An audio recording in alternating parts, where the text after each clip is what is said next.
सभी को हरिओम। आरंभ करते हैं पाठ संख्या 18। पिछले पाठ में हम डिग्रियों को पहचान चुके हैं।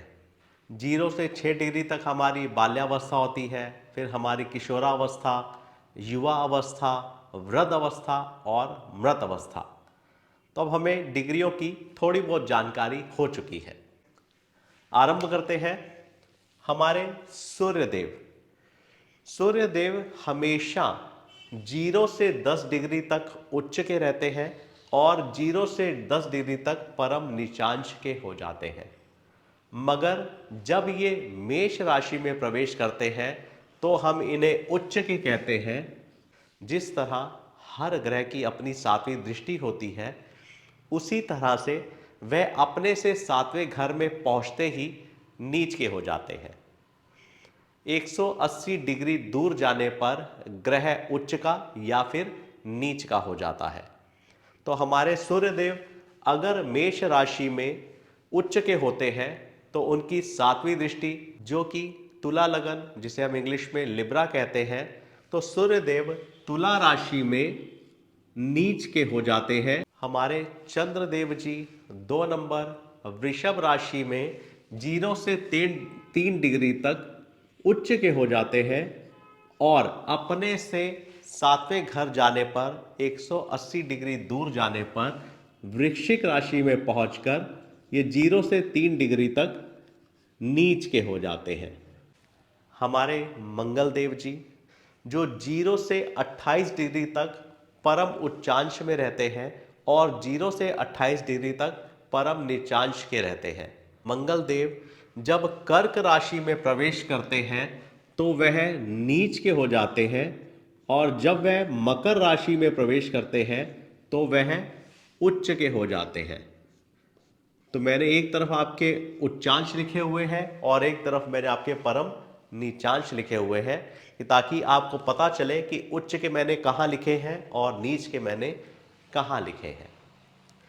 हमारे गुरु बृहस्पति देव जी, जिन्हें हम जुपिटर कहते हैं, बृहस्पति देव जब कर्क लगन में पहुंचते हैं तो ये उच्च के हो जाते हैं और जब ये मकर राशि में पहुंचते हैं तो यह नीच के हो जाते हैं। मैंने जानकर मंगल देव और गुरुदेव जी को एक साथ साथ लिखा है ताकि एक कॉम्बिनेशन बन जाए और आपको याद करने में आसानी हो जाए कि मंगल देव मकर राशि में उच्च के होते हैं तो गुरुदेव नीच के हो जाते हैं, और गुरुदेव जब मकर राशि में नीच के होते हैं तो बृहस्पति देव उच्च के हो जाते हैं। तो थोड़ा सा आपको याद रहे, इसके लिए मैंने ये कॉम्बिनेशन भी साथ में लिख दिया है कि आपको शायद समझने में सुविधा हो। हमारे बुध देव जी जो कि राजकुमार हैं, जिन्हें हम मरकरी कहते हैं, ये अपनी ही राशि में 6 नंबर जो बुध देव जी की स्वयं की राशि होती है, जिसे हम वर्गो कहते हैं, ये अपनी राशि में 0 से 15 डिग्री तक उच्च के हो जाते हैं और बृहस्पति देव जी की राशि में पहुंचकर, जिसे हम मीन राशि कहते हैं, जिसे हम पाइसेस कहते हैं, उनकी राशि में पहुंचकर 0 से 15 डिग्री तक ये नीच के हो जाते हैं। अगर मान लीजिए बुध देव जी यहाँ विराजमान है तो उनकी 7वीं दृष्टि भी इसी घर पर पड़ती है। ये आप पहले सीख चुके हैं, तो उनकी दृष्टि भी वहीं पड़ रही है और उसी घर में जाकर ये नीच के भी हो जाते हैं। हमारे शुक्र देव जी जो हमारे बुध देव जी की राशि कन्या राशि में पहुंचकर नीच के हो जाते हैं और अपने ही शत्रु गुरु बृहस्पति देव जी की राशि में पहुंचकर ये उच्च के हो जाते हैं। शुक्र देव एक ऐसे ग्रह हैं जिन्हें 12वें स्थान में जाने का दोष नहीं लगता है। इस बात को भी धीरे धीरे आप आगे समझ जाएंगे। इसलिए शुक्र देव जब 12वें घर में मीन राशि में पहुंचते हैं तो उच्च के हो जाते हैं और बुध देव जी की कन्या राशि में जब प्रवेश करते हैं तो वह नीच के हो जाते हैं। तो मीन राशि में शुक्र देव उच्च के हो जाएंगे और कन्या राशि में शुक्र देव नीच के हो जाते हैं 0 से 27 डिग्री तक। अब जिस तरह से मैंने ऊपर एक कॉम्बिनेशन बनाया था, सेम उसी तरह से मैंने एक ये बुध देव और शुक्र देव जी का भी कॉम्बिनेशन बनाया है। मैंने ग्रहों को उस तरह से लिखा है कि आपको कॉम्बिनेशन समझने में आसानी हो। अब आप देख रहे हैं कन्या से मीन और मीन से कन्या, तो एक कॉम्बिनेशन हमारा ये भी तैयार है कि बुध देव कन्या में उच्च के होते हैं तो मीन में नीच के, और शुक्रदेव मीन में उच्च के होते हैं तो कन्या में नीच के हो जाते हैं। अब हमारे शनि देव जी, शनि देव जी सूर्य पुत्र है, आप और हम सभी जानते हैं। जो लोग ज्योतिष नहीं भी जानते हैं वो भी जानते हैं कि सूर्य देव और शनि देव जी में मित्रता नहीं है। अब जब सूर्य देव जी एक नंबर मेष राशि में उच्च के होते हैं तो उनके ठीक सामने 7 नंबर राशि तुला पड़ती है, जहां पर शनि देव पहुंचकर उच्च के हो जाते हैं।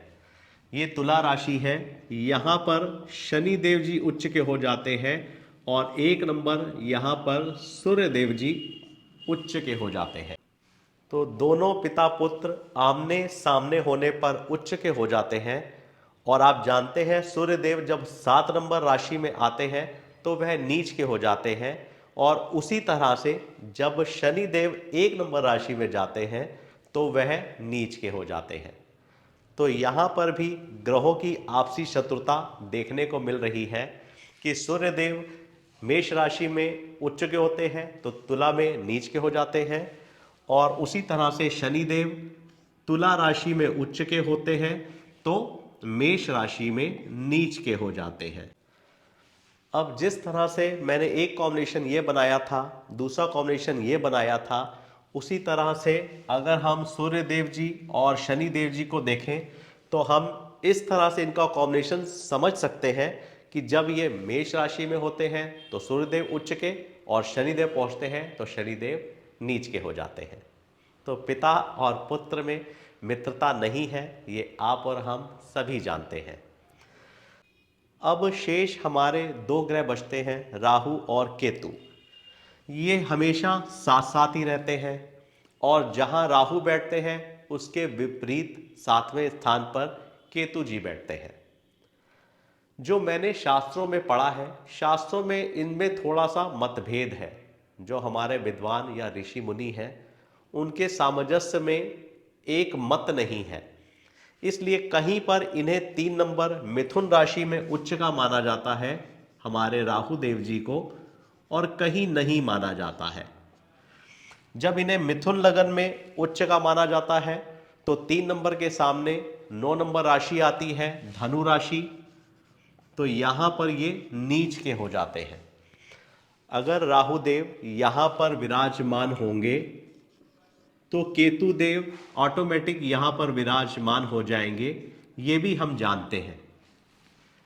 शास्त्रों में जो दिया गया है कि राहु देव 3 नंबर स्थान में उच्च के होते हैं और 9 नंबर स्थान में नीच के हो जाते हैं, और उसी तरह से केतु देव जी का विपरीत रहता है। केतु देव जी धनु राशि में उच्च के हो जाते हैं और मिथुन राशि में पहुंचकर नीच के हो जाते हैं। मगर इसमें विद्वानों का एक मत नहीं है। अगर आप किसी भी बुक को रीडिंग करते हैं तो किसी बुक्स में आपको इसमें मतभेद मिलेगा। अगर मैं अपना मत आपके साथ साझा करूं तो मैंने देखा है कि 3 नंबर में राहु देव उच्च के और 9 नंबर धनु राशि में केतु देव उच्च के होते हैं, और विपरीत में पहुंचकर ये अपोजिट हो जाते हैं।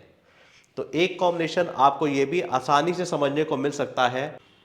अब एक कॉम्बिनेशन आपको ये भी मिल सकता है कि राहु देव मिथुन राशि में उच्च के होते हैं तो धनु राशि में नीच के हो जाते हैं 15 डिग्री पर, और सेम उसका विपरीत हो जाता है, केतु देव धनु राशि में उच्च के हो जाते हैं और मिथुन राशि में नीच के हो जाते हैं। तो अब देखें तो एक कॉम्बिनेशन, दूसरा कॉम्बिनेशन, तीसरा कॉम्बिनेशन, 3 कॉम्बिनेशन तो हमें सामने यही समझ आ रहे हैं, और चौथा कॉम्बिनेशन पिता पुत्र का हम जानते हैं। तो 8 ग्रह तो हम आराम से जान चुके हैं। अब शेष हमारे एक ही ग्रह बचते हैं, हमारे चंद्रदेव। तो उन्हें हम याद रख सकते हैं कि ये 2 नंबर वृषभ राशि में उच्च के होते हैं और वृश्चिक राशि में ये नीच के होते हैं। मुझे उम्मीद है कि अब हम डिग्रियों को और ग्रहों के उच्च और नीच को अच्छे तरीके से समझ पा रहे हैं। धीरे धीरे मैं इनको भी दोहराता रहूंगा जिससे कि आपको याद रखने में असुविधा ना हो। आज के लिए इतना ही। सभी को हरि ओम।